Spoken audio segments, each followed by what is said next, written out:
there are a lot of good animes as well, like My Hero Academia.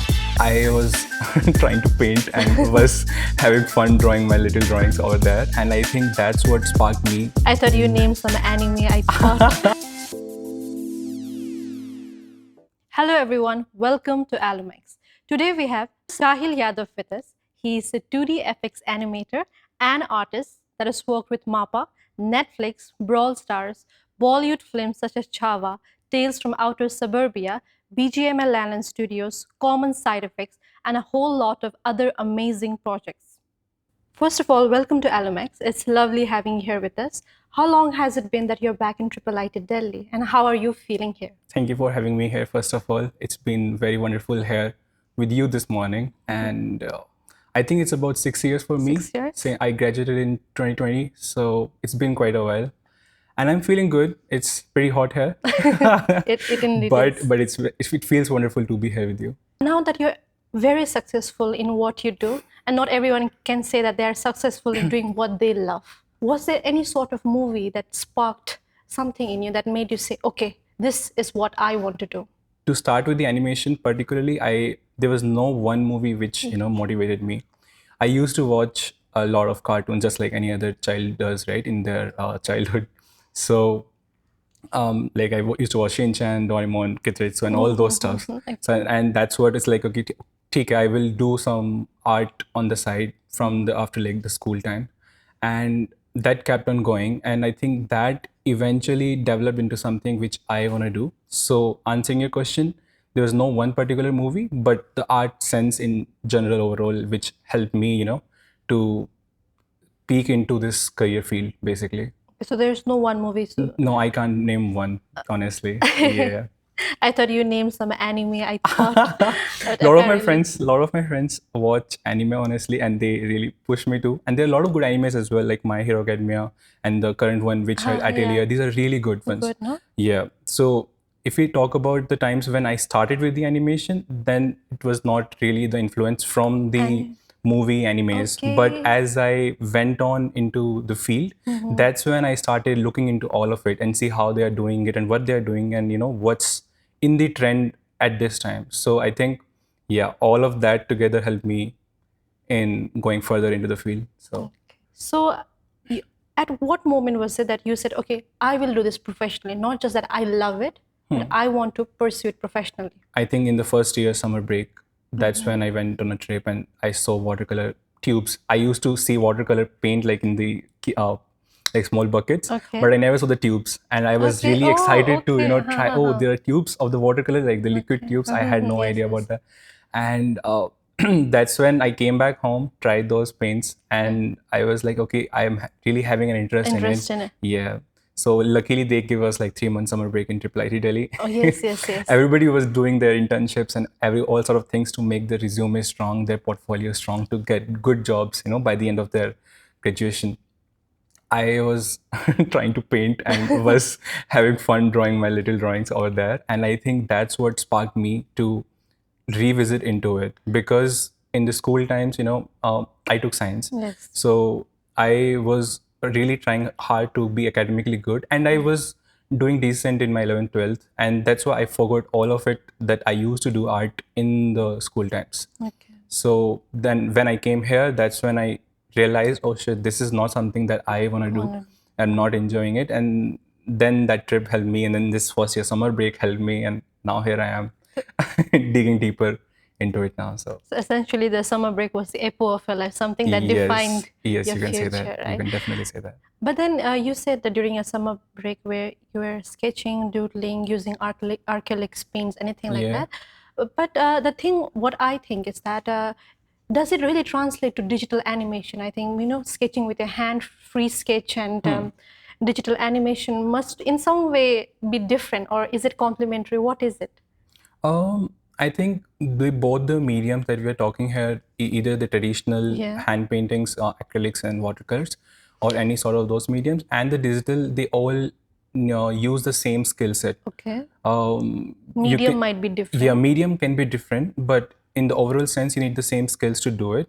But the feeling of feeling those textures, those paints, to be able to handle those medium in your hand is something which is different. That cannot be obtained through the digital animation, but it's essentially the same idea, but just the little feeling will be different in the hand animation and the digital animation because you're drawing over the tablets and using digital medium. But if you enjoy the medium, both the mediums, I think you will have the same sense of excitement across both the mediums.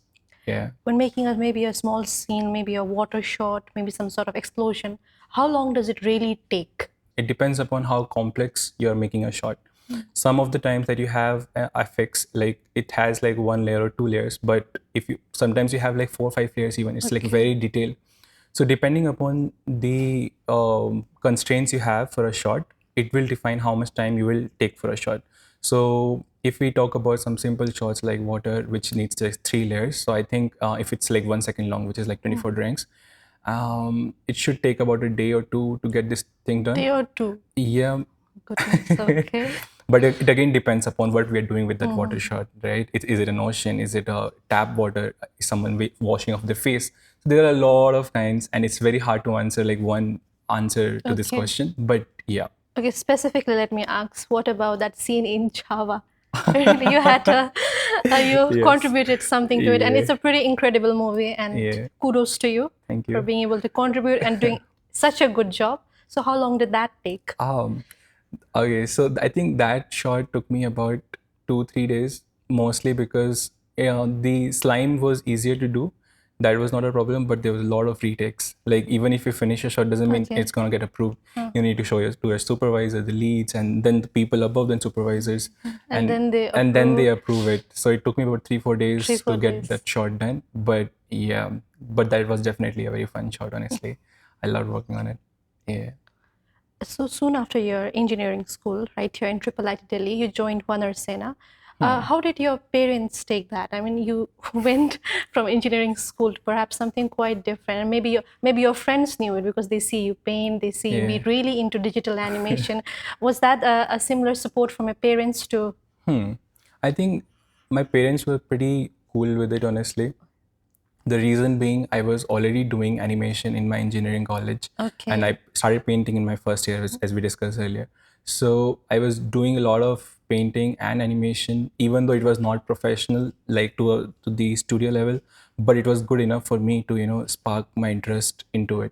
So and then I did my independent project here, and then they saw how it's doing well in the like in the world out there, and they were seeing that okay, he's getting eyes on his work. So I think that really helped me to gain their trust that this could be something bigger than what I'm doing right now.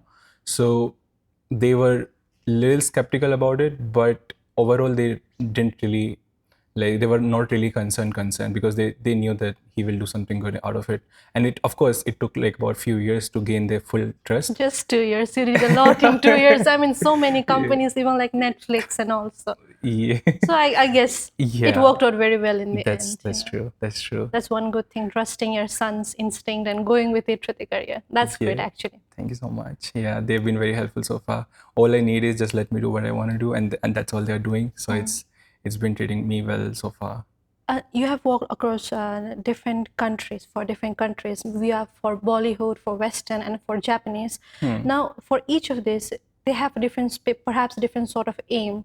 And even in your work, it might get reflected as to how you do your animation. How does this translate? How are they so different to each other, or perhaps even similar? I feel like Indian, Western, and Japanese productions, they have their own way of working through the production. But so let's say in the Japanese production, right, they have different terms like Nigen and like Genga, and they have like in-betweeners who fill the drawings between your key drawings. Okay. That might not happen in the Western production, especially for FX. Okay. So, and in Indian and Western particularly goes hand in hand mostly. So I think the difference was mostly between Western and Japanese for me. Okay. Yeah. Western, Japanese. Yes. And in terms of even using the softwares, it's sometimes different. Like Japanese production prefer using Clip Studio Paint or maybe TV Paint sometimes. But in Western productions, they use mostly Tone Boom Harmony.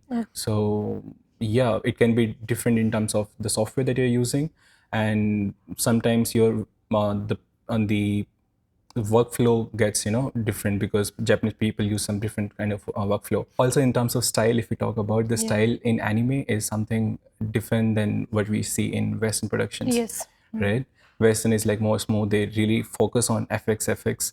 But in the Japanese production, even though they sometimes have, like, there are a lot of good FX artists in Japanese also, but most of the time a character animator itself is required to do FX as well. So they want character animator to know both the things, FX and character animation. But in contrast to Western productions, they might be okay with having two separate specialized people to handle the particular task. So yeah, style is different, but I think we all we need is like a reference, and then I think I'm good to adapt to the style. So it's good. So right now, currently, India is still moving forward to that sort of level of animation and all. Yeah. What do you say to these youngsters who are into anime, or not just anime, who are into animation and who wants to perhaps pursue a career just like you, and is not able to get support from their friends or from their peers and from their family? So I think there are a lot of people I know who is still trying really hard to get into anime industry, and they are actually doing good and getting their foot into the door of anime industry. Honestly, it's not that hard as long as you put yourself out there on the internet, because there are many people who do good, but they are like, they shy away from putting their work across internet. I would say be open, share your work, even if it's not good, put it out there, because there will be eyes, there will be production recruiters, there will be directors, and in fact, the artist itself recommend their artist friends to the studios. So I would prefer, like, whoever is trying to get their foot into the door, just do it and then post it out there, and also look for criticism, like constructive feedback from the people around, and ask for the feedback. I think that is all you need to do is open up, post your work, ask for feedback, and then come back to it, and then refine and do more, and start simple. Starting simple is really important in getting your way up there, because once if you start with something really complex, you get demotivated early in the journey. So I would say start simple, like even a tiny flame would be good for you to start with, and once you like ace that FX shot, you can move to the next one, and slowly pave your way up the ladder. So yeah. So now to a last concluding question. Those 3 months of summer were really important to you, and somehow perhaps even defined your life, defined your career, your interest, and rekindled your interest in art. So what do you think, if those 3 months, perhaps you did an IP here, a course, something like that, and did not rekindle your interest in arts, would you have found art all along, or? I think I would have, as we were discussing earlier, I think I would have found it maybe a little later, because I mean, it comes down to the same thing. If you are into something, you will find it anyway, and that's what I encourage people to find their own interest.